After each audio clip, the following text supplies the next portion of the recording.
So I was wondering, how does a computer calculate the square root of a number? And I looked up an article on Wikipedia and it showed complex mathematics to find the square root. But then I got to thinking, perhaps there's an easier way. And the idea behind it is to write a function that just does a binary search. So basically, it sort of brute forces the square root. I'm going to attempt to write a solution for this problem. Square root function here. I'm going to use the Chrome developer tools just to have a debugging environment to achieve that. So this will be a function that just takes a number n and it will return the square root. So let's check that our debugging environment is working. Square root of, let's say, 9. So right now it would be incorrect. It would just show 9. It would just print 9 because I'm returning 9. But now what I want is to do a search for the square root. So let me lay out the idea here.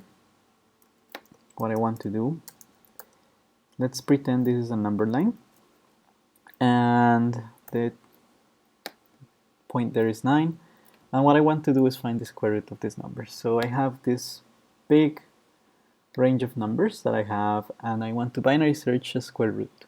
So what I'm going to do is make a guess, 4.5,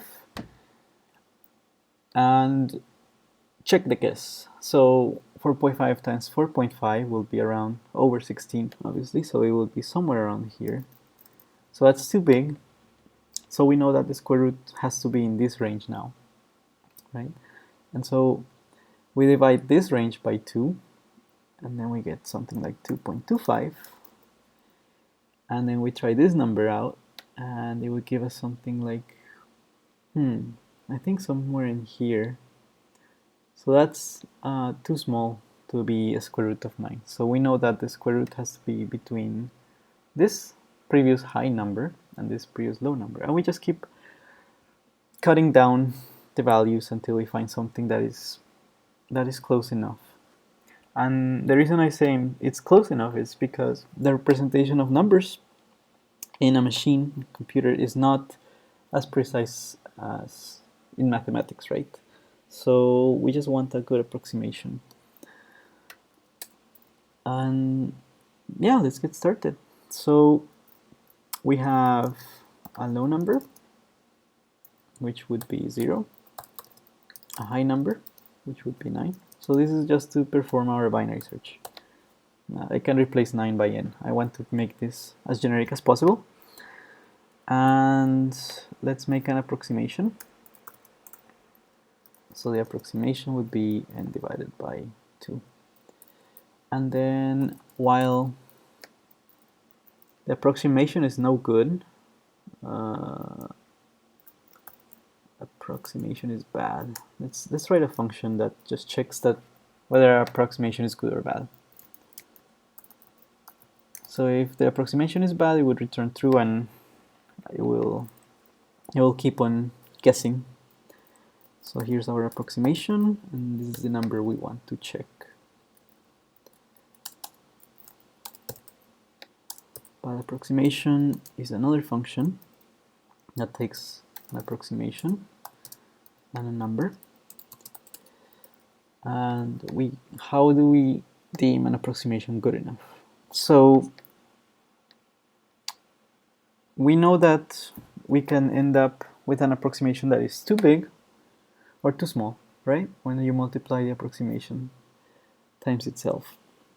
So let's say the result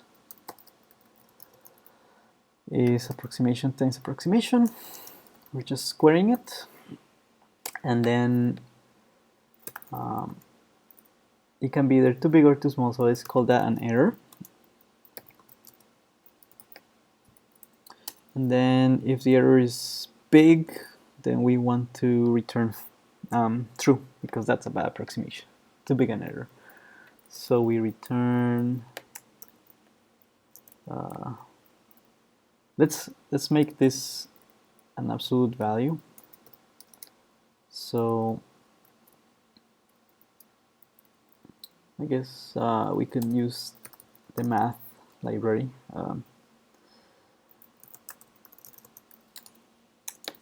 Math.abs. This one is very easy to write. If it's negative, you just flip the sign. So I'm just calling a function here that makes things easier. Of course, we can call square root and it will probably give us a better answer, but this is just a puzzle to figure out whether we can find the square root ourselves. Okay, so we have the absolute value of an error, and we return if the absolute value of the error is very large. This is what I consider very large, so it could be a very good approximation. Then that's a problem, and we say, oh, that's a bad approximation, keep trying. So now that we have a bad approximation, we need to make a new approximation. So I guess we need to calculate this again.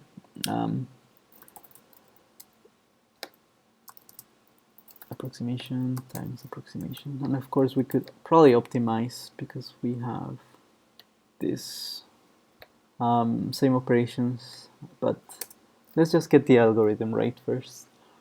So there's the result, the approximation, and then if the result is bigger than n, than our number that we're looking for, that means our guess is too high. So we have to look left. And to look left, we're going to set our low to what it was before, and our high to our approximation, because we're saying our guess is too high. So we know that our approximation is too high. If result is less than n, then low now, our guess was too small, right? Let's write that here. Our guess is too small, too low. So our low is now our approximation, and our high will be our high. It just stays the same. And with this, we will loop again. We should set the approximation now equal to, so we want to be in the middle of our low and high guesses, right? So to be in the middle, we just add them up, low plus high divided by 2. So at the beginning we started from 0 to 9, we end up in 4.5, and then our range becomes this, 0 to 4.5, and so our approximation becomes 2.25. And then we just keep iterating until we say, oh, the approximation is good enough for us. So let's run this, I think. Oh, we should return the approximation and see if we get the square root of 9. Oh, that's pretty close. 3. So we can bump up our precision there to get better and better results. That's pretty good. That is pretty good. I wonder if at some point it will I'll just say, nah, it's good enough. That's 3. Yeah, 2 more. Yeah, I called it 3. Well, it probably internally is not exactly 3, but it works. It's good enough. Now, let's try it with something else, like 10. So basically, it's not running. Set a breakpoint. Oh, so what happened here is that my computer is now running very hot, and it's because it's not finding a very good, like it's always saying that it's an error, a bad approximation, right? So let me refresh the page. I'm gonna have to kill my process. I'll kill it later. So to fix that problem, our approximation could be bad for a very long time. Let's just have also a number of tries we're gonna do. So let's just try 1,000 times. Computers are pretty fast. And then the current try equals 0.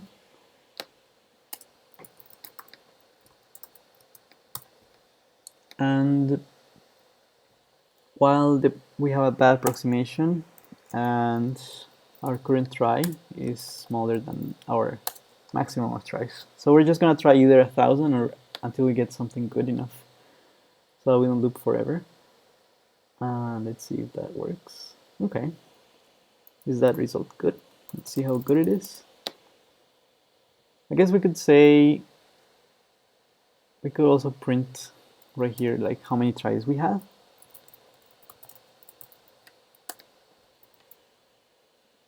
Let's see. So that did 1,000. Let's see, 9. If 9 is 52, that's pretty good. To get a really good approximation, 19. So I guess the ones that don't have a very precise square root are okay. 64 is kind of cheating because it's so easy to find when you have. Just takes 2 steps to have, 2 or 3 steps. Yeah, that looks pretty good. I'm quite happy with this result. So when you look at this, it seems so much easier to understand, at least for me. And it's a nice solution. Thank you for watching, and I think I'll keep posting more videos like this. I enjoy puzzles and explaining them. I'll also post the code up and set links to it. Thanks.